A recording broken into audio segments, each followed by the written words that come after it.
المسلسل الكرتوني ده المفروض إنه مسلسل كوميدي، لكنه في نفس الوقت اتنبأ بحادثة الطفل الريان المغربي بالتفصيل، حتى طريقة الإنقاذ والحفر حوالين البئر. اتنبأ بحرب أوكرانيا وروسيا وبحادثة الغواصة تايتن وأحداث تانية كتيرة جدا.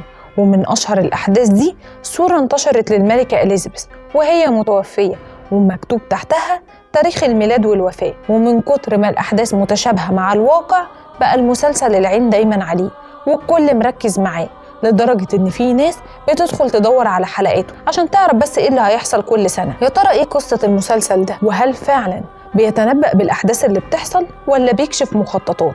ولا يمكن كلها مجرد صدف ليس إلا؟ أو يمكن المشاهد مش كلها حقيقية وفي منها متفبرك عشان توصلك إنك تصدق إنهم بيقدروا يتنبأوا بالأحداث قبل وقوعها وتفكروا زي ما ناس كتير بقت تفكر. النهاردة هنعرف حقيقة اللي بيحصل وهنحسم الجدل. تابع الحلقة للآخر عشان تقدر تحكم بنفسك.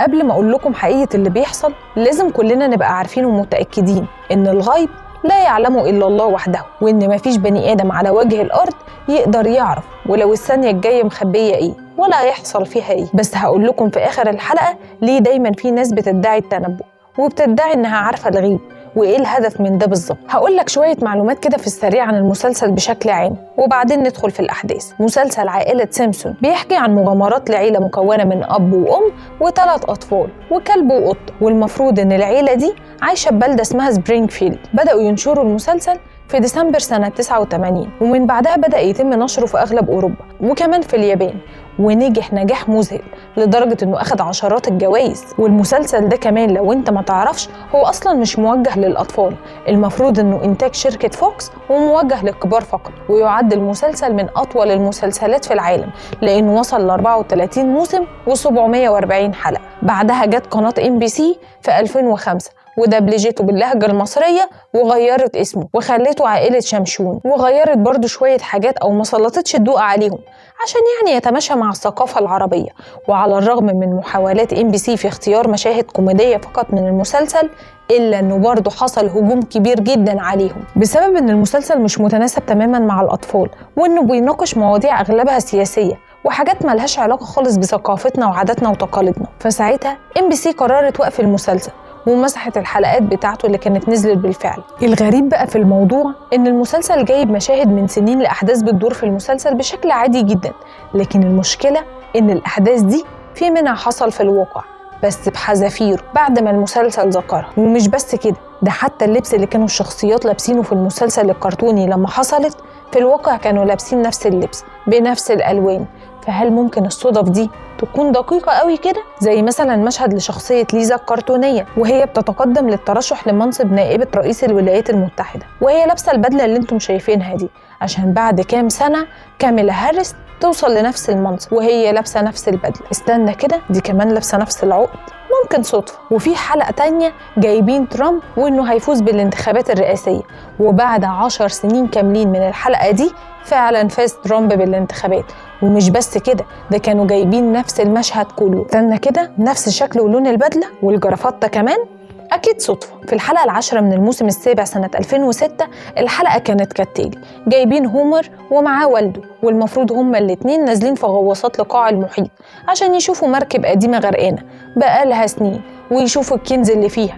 بس الغواصة اتعلقت في الشعب المرجانية وبدأ مؤشر انخفاض الأكسجين ينور، وبعدين هومر فقد الوعي. اللي حصل بقى في الحقيقة إن غواصة تايتان كان فعلا فيها أب وابنه وكانوا نازلين يشوفوا حطام التايتانيك اللي غرقت من سنين.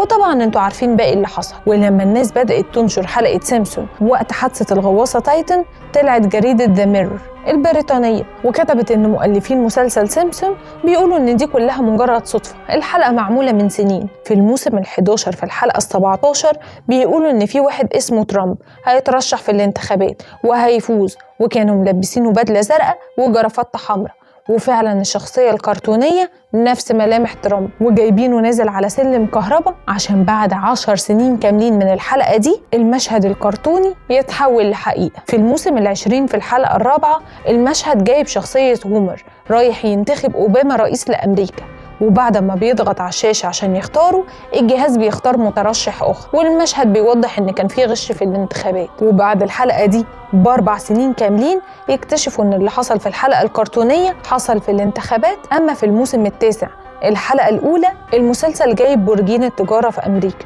وإنهم هينفجروا، وكان في إعلان مكتوب على الورقة برقم 9 وجنبها رسم البرجين في هيئة رقم 11، وده اللي فسره كتير من الناس على إنه مخطط، مش بس بالحادثة، لا ده كمان كان مخطط تاريخها 11/9. في المسلسل في الجزء الخامس واللي اتذاع سنة 93 جايب 2 مدربين حيوانات، والاتنين ألمان، واحد منهم شعره فاتح والتاني غامق، والاتنين بيعملوا عرض بالنمور البيضاء، وإن في نمر هيهجم على المدرب اللي شعره لونه غامق. نيجي بقى للي حصل في الحقيقة واللي كان سنة 2003 لما كان فعلا في عرض للنمور في لاس فيغاس في أمريكا ل2 مدربين ألمان، واحد شعره فاتح والتاني غامق، وبالفعل النمر اللي كان لونه بالمناسبة أبيض برضه هجم على المدرب اللي شعره غامق زي ما حصل في المسلسل بالظبط، واتنقل على المستشفى في حالة خطيرة، وبعدها خرج من المستشفى لكنه اتصاب بالشلل، كأن المشهد الحقيقي هو اللي حصل في الأول واتعمل له كاريكاتير. في حلقة سنة 1995 جايبة ليزا بتتكلم مع والدتها فيديو كول، وطبعا في الوقت ده ما كانش فيه أصلا موبايلات فيها الكلام ده. وفي نفس الموسم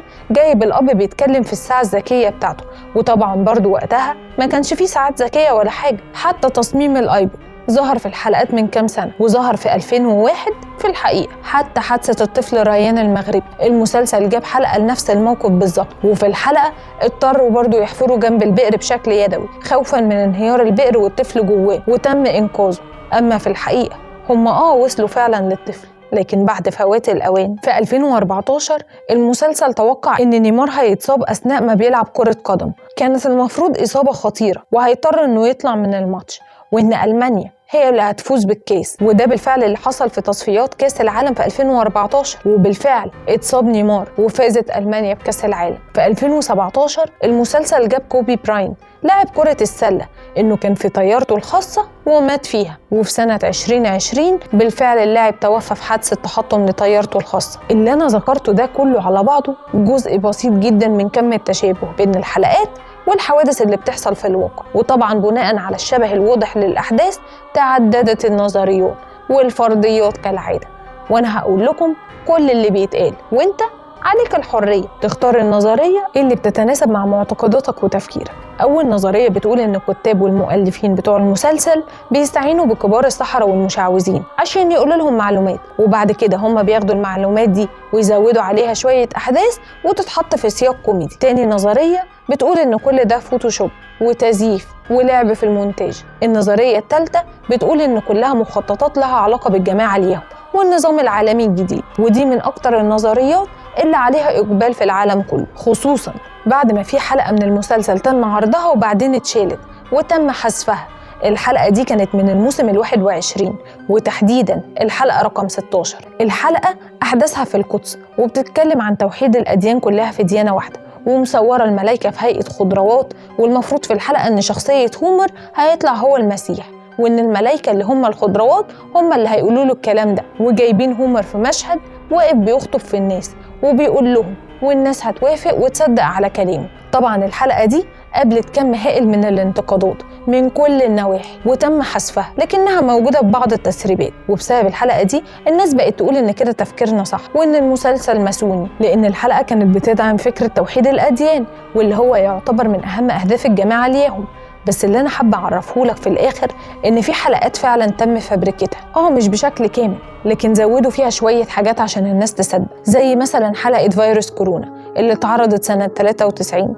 هي فعلا كانت الحلقة بتتكلم عن فيروس أو نوع من أنواع الإنفلونزا اللي انتشرت في اليابان ومنها هيتنقل للعالم كله، بس الحلقة اتعمل لها تعديل وزودوا كلمة كورونا، وبكده الناس طلعت تقول إن الحلقة كانت بتتكلم عن فيروس كورونا من سنة 93. كمان الحلقة بتاعت موت الملكة إليزابيث التاريخ ما كانش مكتوب في الحلقة الأصلية لكنه اتفبرك وبرضه تم نشره وناس كتير جدا صدقت. حاجات كتير فعلا في الحلقات تم فبركتها، لكن برضه في أحداث بحالها كانت صحيحة 100%، وكمان كان بنفس لبس الشخصيات في الحقيقة، وتم استضافة المؤلفين تلفزيونيا وإعلاميا كتير جدا بسبب الكلام ده والاتهامات اللي دايما بيواجهوها، لكنهم قالوا إن كل ده مجرد صدف ليس إلا، وتبقى الحقيقة غامضة. أتمنى أن يكون سردت لكم الحكاية بشكل مبسط، وأتمنى كمان أنكم تبقوا متأكدين أنه لا يعلم الغيب إلا الله سبحانه وتعالى، وكل اللي بيتعمل واللي بيتقال حوالينا ما هي إلا محاولات بائسة ويائسة لنزع معتقداتنا وثوابتنا.